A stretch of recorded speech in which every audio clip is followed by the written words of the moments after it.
पैड़ तोली खाइबारु घटिला विभत्स हत्याकांड। आखिरे लंका गुंड पकाइले आ सोइथिबा अवस्थारे टाणी आनी खंड खंड करी हाणी पकाइले दुर्बृत्त। युवकंक गोड़ हाथ मुंड को काटी खंड खंड करी पकाइले आ घर सारा पड़िछि एबे युवकंकर पुळा पुळा मांस सह रक्त। आ एभली एक विभत्स हत्याकांड घटिछि पुरी जिल्ला रे। पुरी जिला बासेली साही थाना अंतर्गत मसाणी चंडी छक रे घटिछि एभली हत्याकांड। घरे सोइथिबा बेले दुर्बृत्त माने पसी युवकंकु हाणी पकाइछंती। तेबे भली विभत्स हत्याकांड घटाइबा परे दुर्बृत्त माने घटनास्थलरु एबे फेरार होई जाइछंती। तेबे घरे मृतदेह पड़िथिबा बेले एबे बासेली साही पुलिस घटनास्थल रे पहुंची अधिक तदंत एबे आरंभ करिछि। ते वीडियो रे मध्य आपण माने देखि पारुथिबे केमिति पुलिस घटनास्थल रे एबे पहुंचीछि आ अभियुक्तंकु धरिबाकू आसीछि एबे संधानी कुकुर।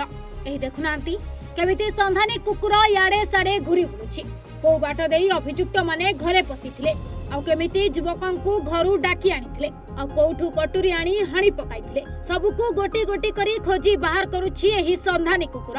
सूचना अनुसार मसाणी चंडी कमिटीर संपादक रहिथिले 45 वर्षीय कुना बेहरा, जाकु लंका गुंड माड़ करी विभत्स भावे हाणी पकाइछंती दुर्बृत्त। गतकाली रातिरे घटिछि एभली छाती थरा घटना। सूचना अनुसार मा मसाणी चंडी पीठ कमिटीर संपादक भावरे कार्य तुलाइथिले कुना बेहरा।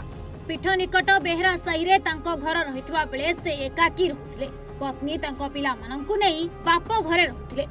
जार सुजोग नेई राति अधरे अभियुक्त माने घरे पसिथिले। कबाट बाड़ाई कुनाकु डाकिथिले आ संगबद्ध होई आसी आखिरे लंका गुंड पकाई युवकंकु हाणी विभत्स हत्या करिसंती। तेबे 2 दिन तळे मसाणी चंडी पीठरू लिपुनर बापा विष्णु भोई पैड़ चोरी करुथिले आ तांकु धरी पकाइथिले कुना। विष्णुकु 2 चापुड़ा मारी आ एमिति न करबाकू चेतावनी देथिले। परे विष्णु घर को फेरी पुओ मानंकु कहिथिला। बापांकु चापुड़ा माड़ घटना को नै 2 पुओ आ बर्दाश्त करि पाइनथिले। लिपुन ता भाई सिपोन राति रे कुनांक घर को जाइथिले आ माड़र कारण पचारिबा बेले अनेक जुक्ति तर्क मध्य होइथिला। एथि मध्यरे लिपुन को भी 2 चापुड़ा मारिथिला कुना आ एथिरे उत्क्षिप्त होई कुनांकु लंका गुंड माड़ करी हाणी पकाइछि दुर्बृत्त। एकाधिक चोट बाजी क्षताक्त अवस्था रे घर भितरे पड़िछि एबे कुना। प्रबल रक्तस्राव जोगु तांकर सही ठारे ही मृत्यु घटिछि। जेहेतु तोली पर बगीचारू से स्वीकार करुछु आज्ञा सेटा हमर भूल, किंतु जो बगीचारू तोली उन्ना गोखार से बगीचार कौन सी संपर्क ना।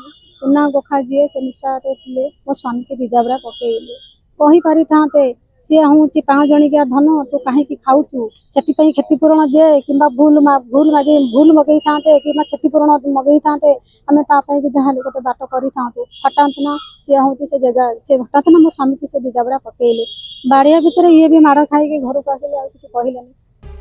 सेपटे लिपुन थाना को जाई हत्याकांड संपर्क रे पुलिस को सूचना दैछंती। पाचिरी डेई जीवा आसीबा करुथुवा बेले से मध्य क्षताक्त होइछंती। पुलिस तांको चिकित्सा करी अटक रखिछि आ बापा विष्णु को भी थाना रे अटक रखिछि।